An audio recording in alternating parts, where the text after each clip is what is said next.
समझ में आ रहा है कि कुछ गड़बड़ है, उसको ठीक करने की ज़रूरत है। मैं किसके लिए वेट करूं कि कौन इसको ठीक करेगा? सब तो अपनी रोटी सेकने में लगे हुए हैं। तो who will bell the cat? तो इस भाव से मैं आया कि मैं ही शुरुआत करता हूं। ऐसे बहुत सारे लोग हैं जो वेट कर रहे हैं कि कोई आगे बढ़े तो हम पीछे से सपोर्ट करें।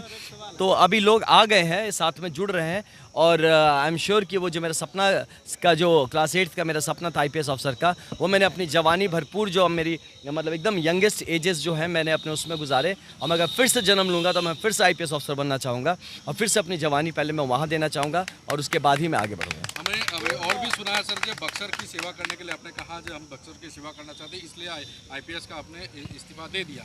तो आपने एक तरह से, जैसे आप बक्सर में पहुंचे थे, देखा गया जो बक्सर से अब भाजपा से आप टिकट की उम्मीदवारी कर रहे, तो जब समाज सेवा ही करना था तो आप भाजपा को ही क्यों चुनना चाहते हैं? हाँ, नहीं ऐसा नहीं। देखिए, मैंने बचपन से एक विचारधारा से पला बढ़ा हूँ। मैं संघ से और शाखा से बहुत क्लोजली रिलेटेड रहा हूँ, और इस वक्त आप देखें तो देश में जो विकास की गति है उसको गतिमान करने में भाजपा का भी बहुत बड़ा योगदान रहा है। इसको झुठला नहीं सकते आप।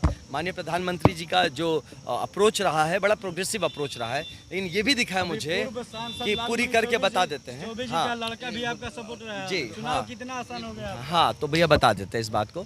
तो जब देखा कि भाजपा ने इस चीज़ को ग्राउंड पे देखा कि बड़ा प्रोजेक्ट लेके उतरा है, तो ये देखा लेकिन कि जो सिपाही उतार रहे हैं वो कहीं ना कहीं गड़बड़ा जा रहे हैं।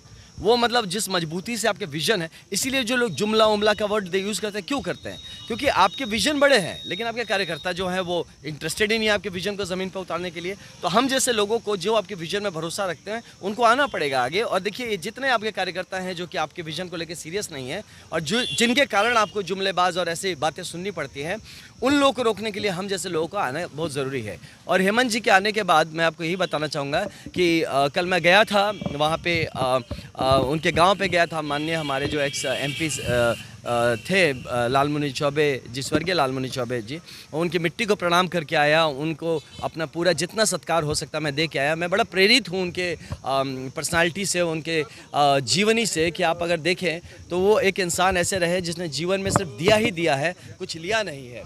तो यही भाव मेरा भी कहीं रहता है कि मैं यहाँ देने आया हूँ। हम दाता बन के आए, हम लेने ना आए। तो इस भाव से गया। हेमंत भैया से मेरी बात हुई जब, तो मुझे महसूस हुआ कि भैया का भी एक बड़ा मन में वो चीज़ है कि जैसा एक लीनिएज वो लेके आते हैं, जैसे पिता के पुत्र हैं, तो उनकी भी इच्छा है समाज को देने का, कुछ करने के लिए। तो भैया से बात हुई, मैं उनसे मिलने गया वहाँ पे, उनका आशीर्वाद मिला और भरपूर सहयोग और समर्थन का आश्वासन मिला। और मुझे उम्मीद है कि अब हमारे स्वर्गीय माननीय लालमुनि चौबे जी के जो पैतृक जगह था, जहाँ से मैंने आशीर्वाद, जिस मिट्टी को प्रणाम करके आया हूँ, वहाँ से एक बहुत ही सकारात्मक ऊर्जा हमारे साथ आई है।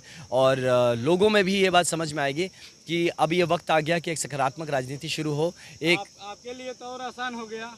जी, बिल्कुल आसान हो गया। अब जब ऐसी ऊर्जा हमारे साथ जुड़ जा रही है, तो आप देखिए, मैं आपको बताऊं भाई साहब, समाज के हर वर्ग के लोग हमारे साथ जुड़ रहे हैं। अब क्या होता है, सबके पास वो बात नहीं होती खुल के बोल सके। अब 4 तारीख का रिजल्ट देखिएगा, हम जीत रहे हैं, इसमें किसी को कोई अब आशंका नहीं है। जब जो भूमिका बांधना था लोग बांध चुके हैं।